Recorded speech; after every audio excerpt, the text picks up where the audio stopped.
Welcome to the Triple P podcast, Preds, Pucks, Pinoys, hosted by Justin Bradford and Matt Best. Hello and welcome to Triple P, Preds, Pucks, Pinoys. Oh, look at you having a beverage. I didn't know it was beverage night. Justin Bradford, Matt Best. I'm having a Blackstone pumpkin ale. Yeah, I'll have a Mountain Dew because I'm 17 years old. How about you, Mountain Don't? And that's the show. Also, it is 10:15 p.m. Yeah, I time. had a coffee like, I don't know, maybe a couple hours ago. I went for sushi today. And we'll get to hockey in a minute. I went for sushi today and I sat in bed after and I was like, I'm just going to have a couple minutes here sitting down. And I've been watching this show called Barry. And I was like, I'll turn on an episode of Barry. I fell asleep within like 3 minutes and I had a coffee like I bought from Tim's. So I had to heat it up. I wasn't going to waste the Tim's coffee. That's sacrilegious. So you supplemented your coffee with your Mountain Dew. Yeah, I'm just on the caffeine train now. Well, there's not that much caffeine in Mountain Dew, is there? Probably. Matthew Best. What? Oh, I get double caffeine is the sugar. Oh, that's okay. I'm a young man. Yeah. Diabetes likes the status update. That's true. One day I will have diabetes. One day. Well. The hockey season is upon us. That means we have to record more episodes. And the Nashville Predators about to kick off their season against the Seattle Kraken. If you listen to Penalty Box Radio Live, that's apparently how I have to say it around Glenn is Kraken. I like it. It's like Bond villain-esque. Intense. By the way, I did see James Bond. Me too. Oh, okay. I can add that to the agenda at the end of it. Okay. Wow. We have a movie to discuss that we've both seen now. I finally went and saw a movie. Holy shit. All right. Mattias Ekholm signs a deal, and it's so funny how news breaks sometimes because obviously, like, Friedman, LeBron break it out, and then you could tell the Predators, like, shit, we got to get an email out. Because as soon as it breaks on Twitter, all of a sudden, media advisory, major hockey announcement this afternoon. I'm like, well, I wonder what that is. Can't be. I mean, they could have shocked us and did something else, but what else could it have been the day before the season starts? But yes, Mattias Ekholm signed to a 4-year deal worth $25 million, $6.25 million on average value. And I know there's different takes depending on where you're at and where this team should be. My take on this is that the Preds are going to try to re-sign him anyways. Therefore, I'm not going to take the pathway that I know, for instance, like James O'Brien, who's a friend of Penalty Box Radio. We've had him on multiple times. He's like, they're just in denial. Yes, they're in rebuild denial. We know that. So I'm just going to take it as that they're in rebuild denial and that they're going to sign him, try to re-sign him anyways. Yep. That being the case, I like the deal. I love the deal. Yeah, 4 years. It's not an overpayment. He easily would have had more money coming his way on the free market. Easily would have had more money coming his way. He wanted to stay in Nashville. He made it very well known, more well known than most free agents typically do. He's like, yeah, I built my family here. I have roots here. This is my home. I want to stay here. Let's make it happen before the season begins. And they did. So team-friendly deal, player-friendly deal, because he gets his raise, a much-deserved raise from what he's been making. But also, for the team, there is not a no movement or a no trade clause involved in it. So they can move him if they really do need to. I don't think that's going to happen in the first 2 years. It could change in the third or fourth year. We'll see where it's at. But this is not a deal that is going to make the Predators, I think, regret it because it's not like he's going to be over age by the end of it. He'll be 35, 36. Yeah, I mean, by the end of the deal. The last couple of years probably won't be value, like in terms of production. Right, he'll be a third pairing. Yeah, or I mean, he still could be a pretty solid second pairing defenseman, but you also have to think about the inflation of the salary cap when and if the world goes back to normal, right? So that $6-ish million deal ends up looking like retrograded to a 4.5 for what that salary cap could be. So that's the argument that I think a lot of people have is, well, it's going to be so bad at the end. Yeah, but if the salary cap goes up, it's not the worst thing. I think the one thing, too, about Mattias Ekholm signing is he made it clear, and it got leaked that he was not going to talk about his contract until Like, if the season started, that was it. He was going to shelf it.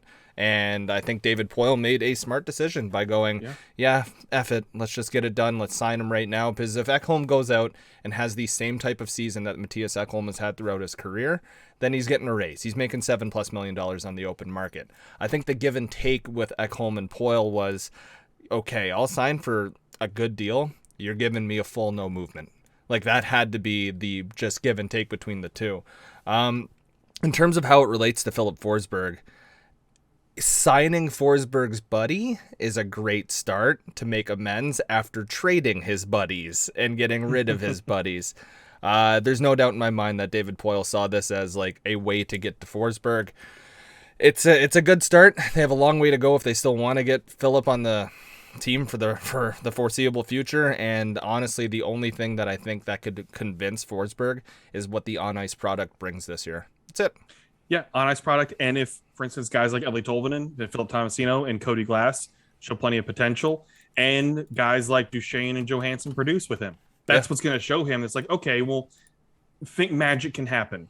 Yeah, they're not going to be the favorite to win the Stanley Cup, but magic can happen if all those things go over well. And Saros plays like Saros did overall at the end of last season. Can't maintain that for a whole season, but overall, but like what he did and shows that, just shows signs that it's not a full rebuild is what Forsberg wants to see. That's going to be difficult. It's going to be very difficult. A lot of things have to go the right way that haven't necessarily gone the right way the past couple of seasons. Now, again, the Predators had a full training camp with John Hines for the first time. Let's think about this. I forgot who it was, but put it in perspective. I know it's getting close to the 2-year mark, but Peter Laviolette was fired from this team last year. 2020. It was early 2020. That's weird. That's still last calendar year. And people have been calling for Hines' head. Right. Now, which, I mean, it's been warranted at times, which is fine. Right. But I know it's perspective. Granted, it was January 2020, and we're getting closer to January 2022. But still, in a 2-year period, John Hines has not had a full training camp with this roster. So I'm curious to see, that has been like my excuse, been one of my reasons, things like that. Let's see how things play out now with having some of these guys battle. It was a pretty darn good training camp in preseason, I think, for the squad, because you did see guys battling. You saw young guys truly battling, making it a difficult decision for them. Now, Matthew Olivier getting hurt made it a little bit easier to make a decision because you get to put him on IR. But when he's healthy, you'll have to make a decision of who to send down after that. And I know it's been talked about multiple times now. I mean, on Penalty Box Radio Live, we had Scott Nickel, who is newly promoted assistant general manager of the Preds, even brought up Rem Pitlick. David Poile has brought up Rem Pitlick on radio interviews. It is one of those things that I don't want to say is going to haunt them, but I think they realized it was a bad decision at the time, that if they just had held on 2 more days, they probably would have been able to keep him, because other teams would have been strapped for their positions as well. It works out for Minnesota that they had an injury that Pitlick gets to take that place in their opening night roster. And good for him to make an opening night roster, but it is one of those regrettable types of things, because I still think there's plenty for Rem to give in this system as well. So that's the question marks that come into play. He's been slotted to be on a line with old Kevin Fiala too. Yeah. So of course, this is all great for Rem if we're gonna rehash it real quick, but it's good to see some ownership from the Preds side of things, from them to not fully recognize it and be like, yeah, we effed up, but address it, to be like, yeah, we kind of mucked it up. Unfortunately, we lost Rem on waivers. Unfortunately, you did. Yeah, just a bit. So, and then Afanasyev is one of those that obviously had a very good camp and was just, it's easier to send him down too, because he doesn't have to clear waivers. Yeah. I mean, that helps right there when you make those decisions. So, curious to see what goes on there. All those things are going to go into play, and what's going to happen with Filip Forsberg as the season progresses. And obviously, great that Mattias Ekholm got that deal done. Good for Scott Nickel as well. The other news that happened this week for him to get that promotion. So there's 3 assistant general managers now for the club. Nickel, obviously, still the general manager of the Milwaukee Admirals. So he plays a very key role with the development of prospects, as also the director of player development as well. So he has 3 titles in the organization. He plays a big role in what's going on with the youth. So it's neat to see him get that promotion. If there was what I would like to see happen with the future of this organization, I think Scott Nickel would be the one that's going to start making some headway into team building for the future of this team. I know there's Brian Poyle, there's Jeff Kelty. What could happen there? Kelty's positioning is more on the scouting side of things, but Nickel getting that general manager of an AHL team role, it's building him up pretty well to potentially be a GM in the National Hockey League on his own. And he's pretty young when you really think about it. He's pretty young in terms of where his career is going. So we'll see where that heads. Yeah, it's always good to see, this is going to sound like shade, but non-Poyle family members progressing throughout the Nashville Predators system, especially younger people who've been there for like time to watch these prospects grow, to watch like players develop into their own. And played for the club. Yeah, that's the added bonus to just promoting from within instead of poaching from other teams. I think the only time you really want to poach from other teams is just your coaching staff. Yeah. Unless you have like a Carl Taylor, then it's different. Then it's like, well, we got a good one in the wings here. But usually people will go to different teams and take their power play coach or take their penalty kill coach and be like, you are now a specialist on the team. You're an advisor. And it's like, yeah, I'm a glorified coach. It's nice. Yeah, of course. All right. So 2 nights down in the National Hockey League, and we've been able to see the product from ESPN and from TNT. Here in the U.S. at least. I don't know why. Why are you giggling? I got some problems.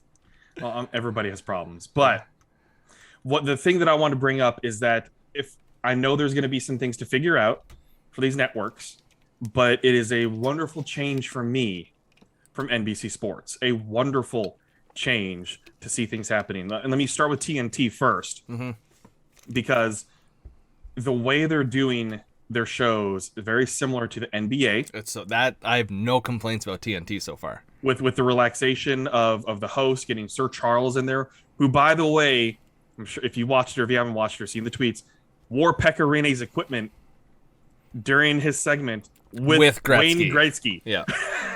So you're putting those two elements together. Charles Barkley is a big NHL fan. I remember when he was here in Nashville for the Stanley Cup Final, and they're asking him who his favorite player was. He's like, Grant Fuhr, right next to Wayne Gretzky. He was sitting right next to Wayne Gretzky. Chuck's the man. I love Chuck. And that's what the NHL needs, is personality like that too from its commentators. And it's the TNT product there. Let me say my thing before you go off, because I think we have different takes on this. But ESPN, the thing that got to me, and if you saw my tweet on Twitter, especially for the music behind the ESPN theme, and you see how they understood the importance of rehashing that theme and how it brought back memories for older players, for a lot of fans, and it threw off some younger players, like Seth Jones. Come on, man. But just watching that 6-minute segment about the theme, the ESPN theme, how it came to be, the bringing it back, and the storytelling and the promotions. Yeah, I know there's going to need to be some work in the in-game product, but the storytelling aspects of sport is why it's important for hockey to be on ESPN. Whether you like the network or not, because of decisions they've made or the way they've gotten involved in politics or not gotten involved in politics or anything like that, they are the worldwide leader in sports. They're on at every single bar. They're on at every single sports bar. They're on at every single restaurant that has a TV in their bar. That's not an actual sports bar, but just a bar with seating there. They're always on. A TV is on ESPN. And now hockey is going to be on at the most random bars across America. Almost every single night, there's going to be hockey on at random bars across the United States. That is big for the growth of the sport that we love. It is really big for it to be on there. The storytelling aspects of it, I don't recall seeing something that like hit the nostalgia parts. Yeah, NBC Sports did some good storytelling. They really did. But the production value behind storytelling that ESPN offers, when you think about the different types of things that they do when it comes to like outside the lines, all those types of things that they can produce, it's there, and you have people that are excited about hockey on that network now. Now the complaint, the big thing for me was the shot counter. Dear God, don't go the way of NBC Sports and only do shot counter for a few seconds every period. TNT solved that problem. They had a shot counter up. Do that. There's going to be some things here and there that they're going to want to improve upon. But overall, you have actual programming for hockey before hockey night starts. You have plenty of commentators that are going to be talking hockey on this network. And yeah, we've all made fun of it before, like ESPN hates hockey. Well, no, it wasn't necessarily that they hated hockey, and I've even been guilty of that. It's more of the product's not on their network, so why are they going to talk about it a lot? They have all these other things that they have huge contracts and deals with. They have a huge deal with the NHL now. look what's happening. They're putting so much effort into talking about the sport. That's what's going to be big for the growth of this. And we're going to see so many kids from areas that we are not used to seeing develop, have kids want to play the sport and grow up with the sport. So I think that's going to be cool. Now, Matt, you say your piece, because I know you have some things to say. Well, we can build off that discussion. I'll go on the positive side of things first. I think it's fantastic, like you said, that they'll actually be in bars and they'll be in like little restaurants. My only problem with that, and it's devil's advocate here, is they won't be on a Sunday. They won't be on a Saturday. They won't be on a Friday.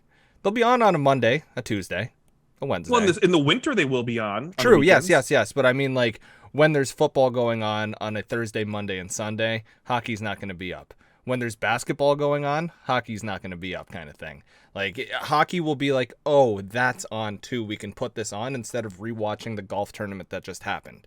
Like, that's where I think hockey will slot in. You can tell ESPN's also taking it seriously because on their website, no more than 2 years ago, the NHL tab was not at the top of the website.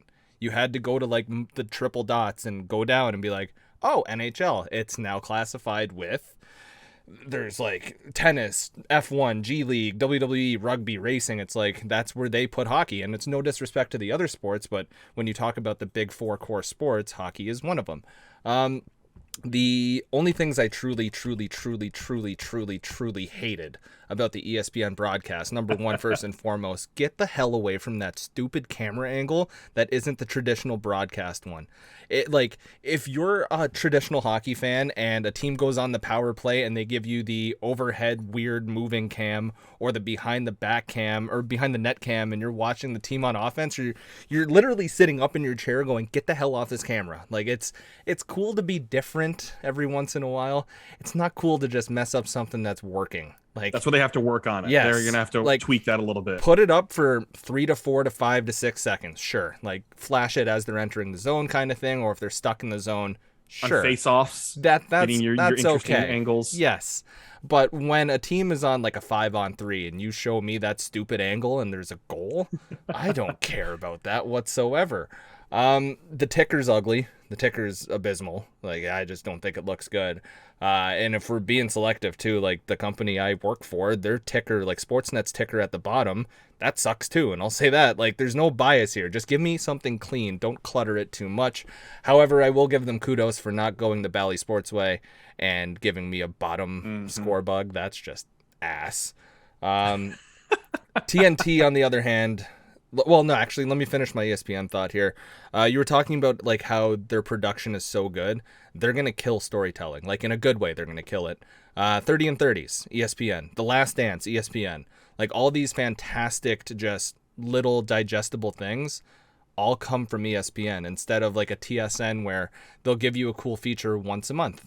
I think the way ESPN is going to succeed and draw people into hockey is more of these features, whether they're a half-hour feature or a 6-minute feature or a 2-minute teaser kind of thing. That's how they'll get people in, because they have to fight with TNT, who has the personalities.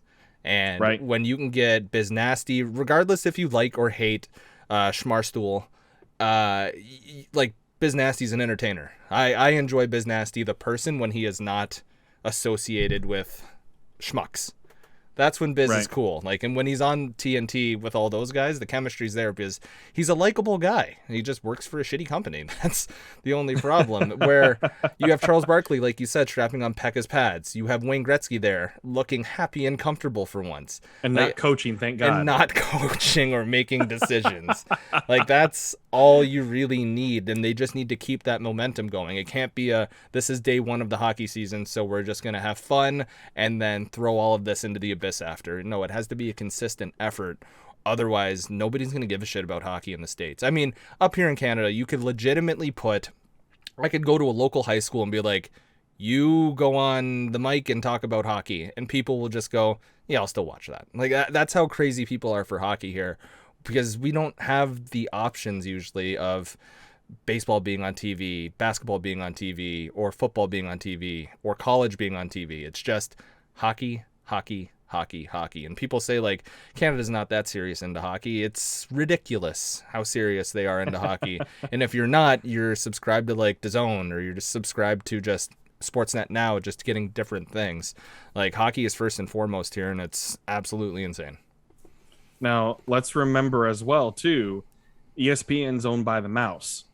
Mm-hmm. So that also means they got money. They have money, but more so the fact that we're going to see big games later on in the season on national TV, like true national TV of ABC. Yeah. There are going to be games there like that. Yes, they would put games on NBC before, but now when you have a conglomeration of network like this, you're going to have games on ESPN. You're going to have games on ESPN Plus plenty because it replaces NHL TV. But also be on an ABC is going to be big as well, too, because I think they're going to give it more clout when it comes to things, because you're going to have ABC with NBA and hockey. I mean, that's big just for the network in terms of sports, because it becomes more of a hub. I mean, NBC messed up. They really messed up big time because they didn't put enough effort into hockey, because it could grow. It's still a fast-growing sport. You think about all the major markets that have hockey and potentially could have hockey. If hockey gets into Houston, that is a huge TV market. Yep. In Houston. I mean, it's a huge population center as well for the United States, one of the largest cities in the U.S. So it's continuing to grow. That's why it's important for the product. And it's just, for me, I want to see the sport grow. I want to see more people be involved in the sport. I want to see more people appreciate the sport and the storytelling behind the sport, because you think about all the different layers of hockey. There's so many layers, and every sport has it. There's so many layers and stories to tell in this sport that haven't gotten told as much as other sports, as baseball, as basketball, as football. There's more stories to tell. And when you have a company like ESPN involved that has the talent to tell those stories too, it's not just the money, but you have people that are good at video production. You have people that are good at interviews, good at questions, good at asking the right questions to pull the right things out for a story. That's where it comes from. It's not just the money behind it too. It's the people and production that can do the right production value to tell a good story that's going to help grow the sport and tell those stories that haven't been told before. Maybe they've been told, but haven't gotten enough clout from it either. That's what's going to be important to me. Like the history books kind of thing. For instance, last night, and this isn't even a history book, it's just a cool story. Brian Boyle scored a goal on the same day he signed a contract after being on a PTO. To put that in perspective, didn't play last year. And he didn't play last year. To put that in perspective, like, pick your wily NBA vet, make him sit out a season, and then have him come to camp on a tryout, but make this vet someone that you know, kind of. Like an Andre Iguodala. And he just goes away for a year, comes back and goes, yeah, I'll try out for this team. Iguodala wouldn't have to try out. I'm fully aware of that. But then has like a 35-point night in his first game back, the day he signs a contract. That's close to leading ESPN. That's like SportsCenter. That's close to leading the top of all these highlight shows. But just because it's hockey and Brian Boyle did it, it's a cool niche story where one in, I'd say, every like 20 to 30 people, just people who, in general, not sports fans, would go, I know who Brian Boyle is. A lot of hockey fans, no, actually a lot of people know who Brian Boyle is. I won't go that far.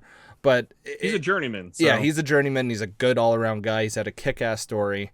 It's just, you ask someone, like, do you know who Maurice Rocket Richard is? And it's like, no. And then you go, like, do you know who Bill Russell is? And they're like, yeah, I know who Bill Russell is.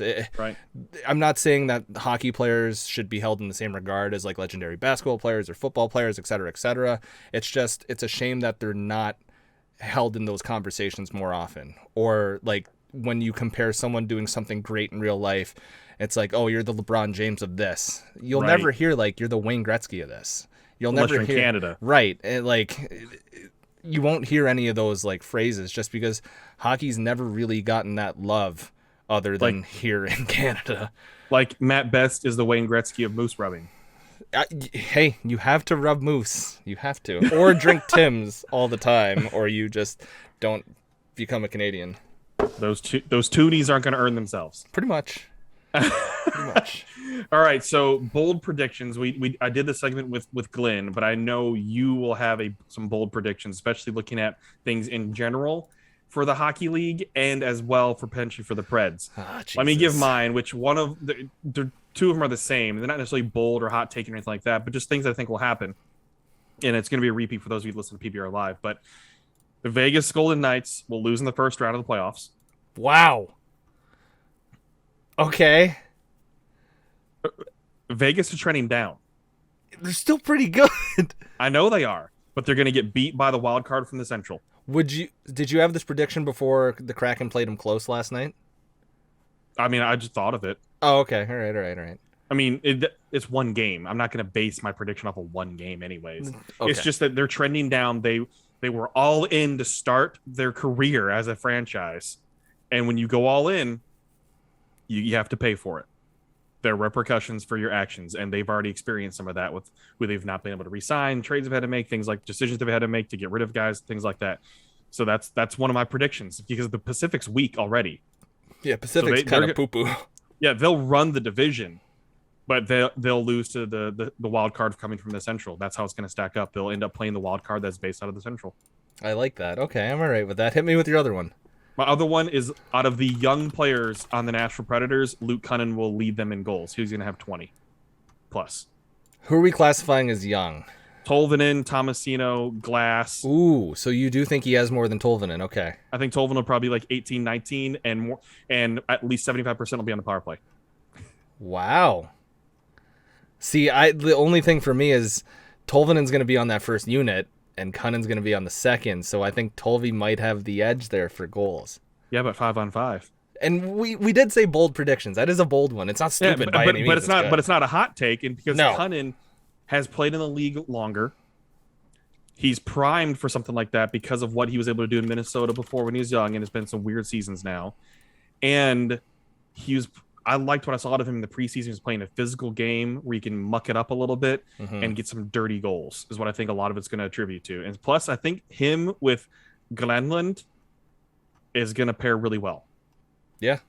I think it's going to pair really, really well for him. And even Tolvanen. I mean, I think that's good. I think that could be a very fun line to watch because you have good youth on either side of Mikael Glenlund. So I like that. So I'll say they're kind of bold, not brash or anything like that, but it's something that I think could it's realistic. It's not a hot take. No. I try to classify it as. No. But okay. I like that. I don't know which prediction to do first. I'm just pulling up a stat real quick so I can see if I'm out to lunch or not. Yeah, okay.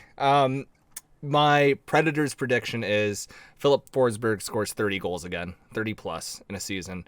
Guy's hungry for a contract. He's going to go out and do it. He hasn't scored 30 goals since the 2016-2017 season, so wow. I'm allowed to use this one. He got to 28 in 2018-19, and then in 2019-20, 21 goals. And I'll add to that. I think 30 plus goals at about a career high shooting percentage. His career high is 14.53 over 67 games in the 17-18 season. We'll go career high in shooting percentage, and we're going to go not career high in goals, just 30 plus. My league-wide prediction, this is tough because I'm looking at like the futures right now for a lot of these clubs, and it's just like I only bet on 2 teams to win the Stanley Cup, and usually I'll sprinkle like 4 or 5. One of my favorite values was the Flyers at 31-1, and I'm an idiot and I do this with the Leafs every year, so I did it at 12-1. There's Cole Caulfield doesn't win the Calder, Trevor Zegras does. There's my bold prediction, because let's go look at the best rookie lines. Caulfield is 3-1, Zegras is 6-1, so it's 2 times there basically. Ooh. No, that's not bold. That's just dumb. I was going to say the Red Wings will have a 25 plus goal scorer. Okay, calm down. But they very well could. Okay, they could. Lucas Raymond is on the top line. He's going to get some like run there. That's true. Philip Zadina is going to get another full season in the NHL. Like that team has offense. It's just they have zero depth. They have zero goaltending, and their defense is just parts and pieces. Like it's, what was the whole? What's with them getting rid of Bobby Ryan? I thought they would have like kept him around for like veteran leadership. Just re-sign for another year. Here you go. Have it like stick around with us. Yeah, cheap. Yeah. Instead, do you have odd ducks? And another thing, do you think James Neal lasts in St. Louis the entire season? Yes. Okay. He seems like a St. Louis kind of player, where it's how each team has like an MO. Like the Islanders are always like a defensive kind of player. Wait, so which Predator is he going to injure? Okay, that. I don't know. That's fair. That is fair. He's slotted based on the reaction I got of you're like, okay, well yeah, that I think just Neil fits that where the Blues like to have like a protector on each line, or a dude who's not afraid to get to the mucky areas. And Neil kind of fits that. And they have Braden Shen on a line, like the Ryan O'Reilly, Dave Perron, Brendan Saad line is. Each one has an archetype. The Blues have an archetype. The Islanders have an archetype. The Leafs have an archetype. The Preds, I don't know what they're doing, so I can't really give them an archetype. But yeah, those are my bold predictions. Okay. Did you have any favorites that we got sent? I liked a lot of them. Yeah, let's go through them a little bit. Let's go through. Well, this was really funny. Rage and Honky. That didn't age well. That was a good one. Forsberg scores 30 plus this year. There you go. I like that. But doesn't finish the season as a Pred. Neither does Ekholm. There's another one from Chris Arnold. Stars losing Canucks miss the playoffs, and either the Kings or Kraken make it in. I can see the Canucks missing. Yeah. I can see the Blues missing. I don't see the Stars missing. I don't see the Stars missing, not just with the way the West is laid out. Yeah. The Kings or Kraken make it in. I'd put way more money on the Kings making it in compared to the Kraken. Well, but the Pacific's so weak, that's why I think they could squeak in. It is. I think that's one where it's like you can't toss a coin, but it's not going to be that close. I mean, betting odds have Kraken and the Kings at 51-1 to win the Cup, so they have them projected to be like the same like standing in the NHL. By the way, the Preds are 61-1, meaning the books think they're worse than the Kraken, worse than the Canucks, worse than the Blackhawks, worse than the Devils, worse than the Blues, which I get. But I think 61-1 is kind of disrespectful.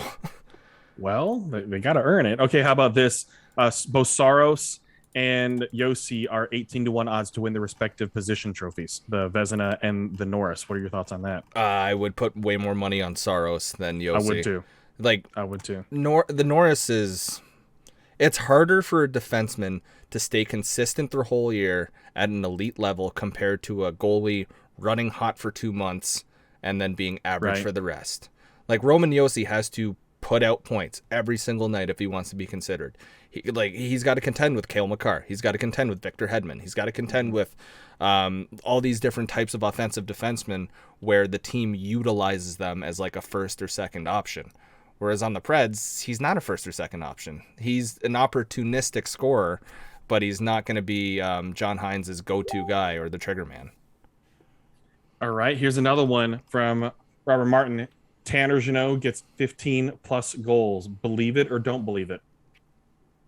No. He's not going to get the ice time to do it. I think Tanner Jeannot, a good season for him, would be 10 to 12 goals. Yep. My line would be 12.5, and I'd take the under. Man, we're in sync there. We are. That is, I looked at that one. 15 plus goals means he's getting like a good amount of ice time. Well, here's the thing. Remember, if injuries happen, you could see him on the power play. Yeah, for 100%. As a net front presence, but especially. I think he'll get bumped down that pecking order if a Cody Glass does well, if a Philly Tomasino does well. Like Tanner Jeannot wasn't supposed to do what he did last year. Right. But that's always going to be in the back of their minds now. Whereas Cody Glass, you're supposed to score. We're going to put you on the power play. Tomasino, you're supposed to score. We're going to put you on the power play. So he'll get a crack eventually, I think, if the Preds run into when they run into a rough patch and the power play dies, he'll get a crack because they'll like to change things up. So that's how, I agree. He'd get his opportunity to score 15. All right. Vincent says Tomasino will be a Calder finalist. Believe it or not. What are we considering a finalist? Top 3. I just think the rookies. I say no. I just think the rookies are too good this year. There's so many like natural rookie talents out Caulfield, Zegras, Spencer Knight. Oh yeah. If Quentin Byfield's not out long term, Byfield, Marco Rossi with the Wild, I love Drysdale with the Ducks, Bowen Byram, our guy Lucas Raymond. Like it's gonna be tough because he doesn't have the supporting cast to help him be a Calder finalist, and he's not going to have the ice time or the opportunity compared to these guys. Zegras is top line. Caulfield's top line. Spencer Knight's starting. Drysdale's going to be a top 4 kind of guy. Raymond's on the top line. Bowen Byram's going to have a prominent role with the Avalanche. All right. Peyton says, as he said in the Predator Way, another Penalty Box Radio product. So make sure you give that a listen. Matt Duchene gets 20 to 25 goals. I like it. Matt Duchene I think it's fair. Like, we have shit on Matt Duchene more than enough times. Everyone has. Yeah, and it's warranted because he's kind of been not the greatest player in his tenure. But he started to look damn good towards the end of the season. Not like his money worth, but he started to look like, yeah, you could play top 6 again, and you could be a player. Remember last year when we were on the other network, we were talking about like where we think Matt Duchene should be in the lineup. And we were both like, probably third line. Like third line center, that's where he deserves to be. Now you ask me, I'm cool with the triple stack on the top line. Like that's fine with me. Give him the run because he looked like a guy who was starting to come alive last year in that like playoff run that they were trying to salvage together. I'm good with it. 20 to 25. Give me the 20, way more than the 25. I'd set the over under at 19.5 and then take the over. All right. And then how about this one? Let's see. From our good buddy Kyle. Who? Matt will get a tattoo of Austin Matthews on his chest, and Justin Bradford will become the official name announcer for the Preds. Why do I get the shit end of the stick on this one? Well, see, it's just because it's you. That's true. I mean, Matthews is already hurt, so that's not going to be happening. No tattoos on my chest. Also, not making any bets this year that have to do with me getting jerseys or anything like that. Also, can't wait to get a Captain Harper jersey either. Very excited for that. Oh, boy. Oh, I have news. Uh-oh. Kyle and I bought tickets for the Stadium Series. Oh, okay. Yeah, so we are going. I just have to figure out a flight. I've looked at a few places today, so I'll be there. We got pretty Can't decent. you just like drive to Buffalo and fly to there? How much cheaper would that be? The border's opening next month. Well, but seriously, it might be cheap. Like Southwest might have a good deal. All right, let's look real quick. Do you book off the? Do you use third-party booking sites, or do you book right off like who you're using? No, you book off who you're using, especially for airfare. I've always used Expedia. Don't, because if but you get those Expedia bucks. You get points with an airline, dumbass. Yeah, but then I gotta stay loyal to the airline, and they're not always the cheapest. The thing is, see. No, when you're booking with a third party and something goes wrong, then it's on the third party, and not on the airline. You just buy the insurance. You know how often things go wrong in travel nowadays? So often. All right, we're searching right now. Buffalo. That's why you don't book with a third party for hotels either. You book directly. This ain't cheap. Oh, this ain't bad. $188 if I fly at night. Okay. So $188. Let's just punch that in. Business select. No, you want to get away is the rate that you want. $98. Oh, I gotta change. Folks, you can tell he's Canadian. Why? Because he has no idea how Southwest works. I use Expedia. I'm a schmuck. You are a schmuck. 11:35 in the morning. I had to wake my ass up for that. Did you just say 11:35 in the morning? Yeah, if I'm leaving the day after the Stadium Series, you know how hard it's going to be to wake up? Wow. 5:55 p.m. Actually, no, I'd like to get home at a decent time. 2 stops. 2 stops? I thought there was a direct flight to Buffalo. Is there not? No, these are all stops, which is fine. So it would be like 300 American. That's not bad. It's not bad. I can mess with that. I mean, the Expedia or be like what 500 or something to fly out of Toronto. The super fun Expedia ones I was seeing are like 400-ish Canadian. So oh boy, okay, and all right. Well, the Expedia bucks. Yep, Expedia bucks. Sure, like those mean so much. All right, not that bad. Matt and I finally both saw a movie on its opening weekend. Mm-hmm. No Time to Die. So spoilers ahead if you intend to see No Time to Die. I think this is more specific audience because it's not Marvel, it's not Star Wars, it's not things like that. James Bond. But it's James Bond, and I will go see every James Bond movie whenever they come out. It's just that's the way it's going to be. I forgot to look up how long it was. I almost pissed my pants. It is a long movie, folks. I peed 2 times before the movie, once at my girlfriend's, the other time at the movie theater. And then when the movie started, like before it started, I was like, oh, I gotta pee, but the movie's about to start. I checked my phone and I was like, this is nearly 3 hours long. Yeah. Hour into the movie, I'm like fidgeting in my seat. Already? I have the smallest bladder ever. Anyone who knows me knows that for a fact. Okay. It's awful when I go drink because I need to pee all the time. Then R.I.P. your bladder at the Stadium Series. Yeah, we don't have aisle seats either because I wasn't going to shovel out money for that. But after a little bit, like, if I drink a few beers and then pee like 4 or 5 times, I'm good then. My bladder's like, okay, we'll be good to you. Oh, just got to stretch it out. Just got to stretch it out with pee. With pee. So, No Time to Die, the final installment for this set for Daniel Craig. And I will say, Jeremy Gover, good friend, he's always so tough on movies. It's like he doesn't want to enjoy movies sometimes. Like, he gave it a C. What? And I would give this one a solid B+.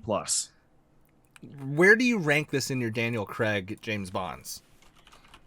I'd rank this number 2.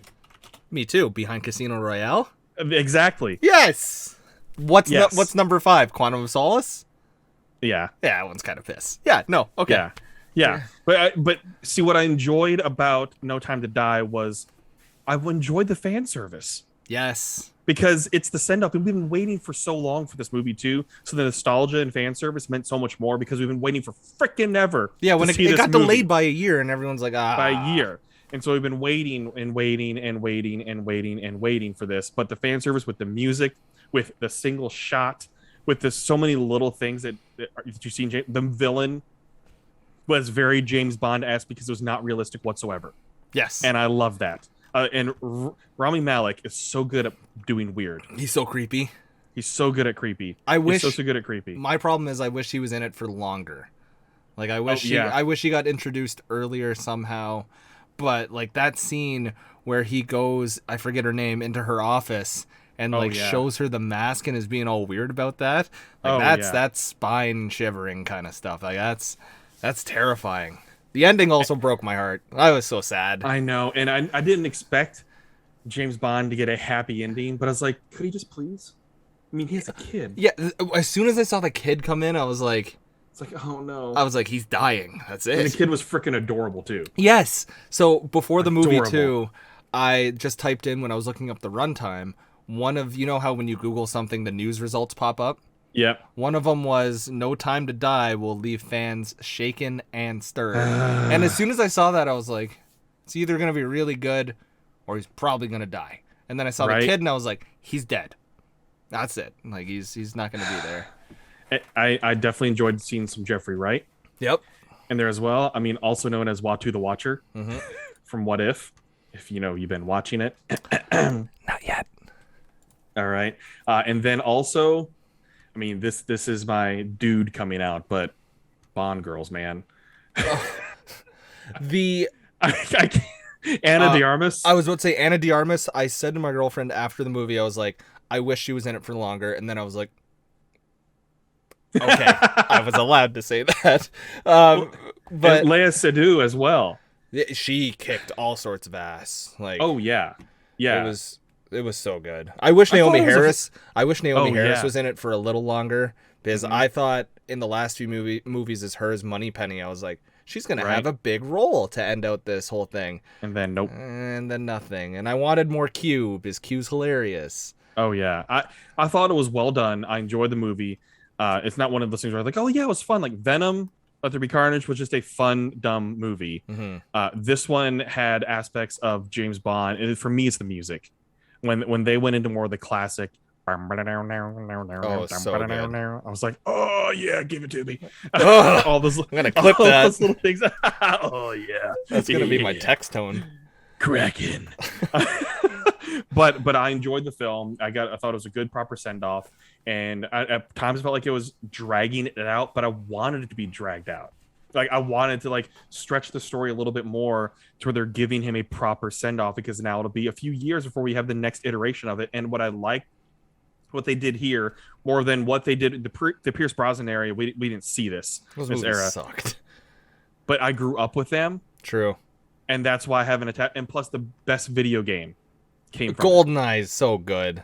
Yeah. So there's a reason for the connection, but this had some of the campy humor in it as well. Like, oh, it was mind blowing. Yeah. Like that right there. I was like, I love it. Like, it was so stupid, it's funny in terms of the script writing. But they actually had a James Bond film that was tying in things to previous films. Like, they'd been actually building a cinematic universe for James Bond, and we have not seen that. It's like everyone's been a separate movie with the same characters. Like, yeah, Q is always Q, and M was M. It's just like another mission that kind of like feels like it exists in a different universe. This had bigger stakes because it was a tie-in. You had bigger stakes with things because you had to actually remember some things. And nowadays, as we see with Marvel, and even like so many other things where they're building a universe, is people are wanting overall, I think, stakes. Yeah. And in this with your characters and plot building. Now, if they do one-offs and everything, if they go back to one-offs, I'm fine with that as well. I'm just saying I enjoyed how they brought in some stakes into this to where the characters had something that they had to die for. Yeah. There was something to die for, was a build up to this as well. So that's why I enjoyed the movie. I went out with my buddy today for sushi, and he brought up a really interesting point because we were talking about the James Bond movies, and we were like ranking them, and he put Casino Royale pretty down there. And I was like, why? And he's like, because there was like, it just felt kind of random, like that had nothing to do with anything. So his argument was like he liked the tie-in of all the other movies. But I was like, you don't have that tie-in without Casino Royale setting the stage. But I totally get the argument because Casino Royale, like, as much as I love that movie, the poker scene's a bit long. I get that. Yeah.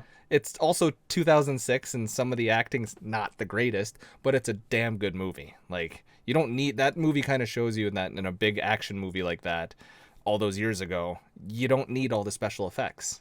You just need to start the story and kind of just like get it going kind of thing. But I do understand the argument of Casino Royale isn't that great, but I'm not on that side. It's number 1 for me. No Time to Die is close at number 2. Not like it's not a big gap, but it's close. And I was talking before we wrap up here, talking with Cameron Gumpy, a good friend, Pinoy Box Radio, play hockey with him and everything too. If you're listening, Gumpy, hey buddy. but for the casting for the next James Bond, I know people would just lose it if it was Idris Elba, but I would prefer them go with someone younger and unproven that they feel fits the role, that will grow into the role even more. Yeah, that is, he was going to get 5 or 6 movies in to where they're not in like their 50s by the time they get to it. Start someone out that is in like their upper 20s, potentially as well. And I'd like to see that too, so that this becomes their role, they own the role, instead of getting somebody to come in that has name value with them. Get somebody you think really fits the role, that is newer to the scene, newer to movies. I'd love to see that as well. I think that would be a fun way to take this role too, because that's the way you introduce them and make them get into bigger roles, is by being the next James Bond. Daniel Craig, I just did the math real quick. If you're watching on YouTube, you saw my calendar on part of the screen. Oops. He was 38 when he started the series. He's now 53. Yeah. Like, I think that's about the oldest you want to go when you're casting the new James Bond. It would be perfect if you could get someone like early 30s, so you could show them aging kind of thing, and just get like the weathered look to them, because Daniel Craig kind of already looked weathered when he started the series. But I guess that's okay because you're a super spy and you're kicking ass all the time kind of thing. So you're going to look like you've got the shit kicked out of you a few times. But no, I'm on board with bringing someone younger and unproven, because prior to these James Bond movies, I really didn't know who Daniel Craig was. Right. And now, like, I make it a point, if he's in something, I'll go and try and watch it. Like, I think he's a great actor. He's a lot of fun. He is. All right, folks. Well, let us know your thoughts on James Bond, and make sure you're tweeting at Matt of what movie you want him to catch up on and see. Jesus Christ. Like Shang-Chi. Hey, big one. I went and saw a movie. You did. I'm very happy for you. The only reason, too, that I saw it is my girlfriend was listening to the podcast. She's like, so you want to see James Bond? And I was like, I was never going to ask you because you've seen 0 James Bond films. And then I showed her a 9-minute recap. I was like, here, just watch this and prepare for it and ask me any questions. And she enjoyed it as someone who didn't see any of the other movies. So, well, Shang-Chi will be on Disney Plus November 12th. But I really prefer you don't wait that long, because we're going to have to talk about it. I've already waited this long. I know. And then Eternals comes out right around then too. Okay. I can try. And then a month later, Spider-Man. I'll go see that in theaters, don't you worry. Yeah, but don't you think you should probably see the 2 before it? I will. Just gonna keep giving you a hard time. I'll make a conscious effort. A conscious effort. There you go, folks. Triple P Podcast _ on Twitter. He's at Best of Matt. I'm at Justin B. Bradford. As always, we love it when you interact with us. Sorry, I drink half a beer on a weekend. Can't wait for the Stadium Series. All right, folks. Thanks very much for tuning in. We'll talk to you next time, which we'll be recording on Friday. So we'll have our thoughts on opening night against the Kraken. Bye.